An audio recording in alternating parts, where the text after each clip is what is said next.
আওয়ামী লীগের শাসন আমলে যদি আওয়ামী লীগের দুঃশাসন নিয়ে কথা বলা হতো তাহলে বলতো মুক্তিযুদ্ধ বিরোধী। আবার 14 এর আপনার 14-18 ইলেকশন আগে যখন তত্ত্বাবধায়ক সরকার চাইতো বলতো নির্বাচন বানচালের চেষ্টা, অনির্বাচিত সরকারকে ক্ষমতায় আনার অপচেষ্টা, 1-11 গঠানোর চেষ্টা আওয়ামী লীগ বলতো।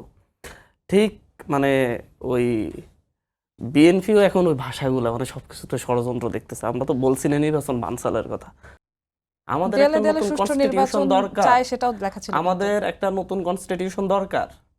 আমরা 71-এর মুক্তিযুদ্ধকে আমরা সবাই সম্মান করি। কনস্টিটিউশন চেঞ্জ মানে মুক্তিযুদ্ধ ইতিহাস পরিবর্তন হয়ে যাবে তা না। অথবা যদি আপনি সেটাতে যদি ভয় পান, আপনি যেই বিষয়গুলোতে একমত হয়েছেন, নোট অফ ডিসেন্ট দিয়ে রাখছেন 6টাতে, 6টা কি 7টাতে, সরি 8টাতে নোট অফ ডিসেন্ট দিয়ে রাখছে, যেটা সবচেয়ে গুরুত্বপূর্ণ বিষয়। দুদক ইস্যু, তত্ত্বাবধায়ক ইস্যু, আপনার পিএসসি ইস্যু সহ সবচেয়ে গুরুত্বপূর্ণ ইস্যুগুলোতে বিএনপি নোট অফ ডিসেন্ট দিয়ে রাখছে। বিএনপি ক্ষমতায় আসলে এটা করবে না, ডিরেক্ট বলে দিচ্ছে। যে এই বিষয়গুলোতে বাকি সকল দল একমত হয়েছে সেই বিষয়গুলোতে, তাহলে আপনার বিএনপি এসে কি পরিবর্তন করবে, সংস্কারে কি মূল্য দেখাবে? ওই যে আমরা 11টাতে তো সবাই একমত হয়েছি। আবার এরপর বাকি 159-এর মধ্যে যেগুলো সাধারণত এটা প্রশাসনিক কাঠামোর কোনো চেঞ্জ না, শাসন ব্যবস্থার কোনো চেঞ্জ না, সেগুলো দেখাই এই মূলত এই দেশের মানুষ গ্রহণ করবে না।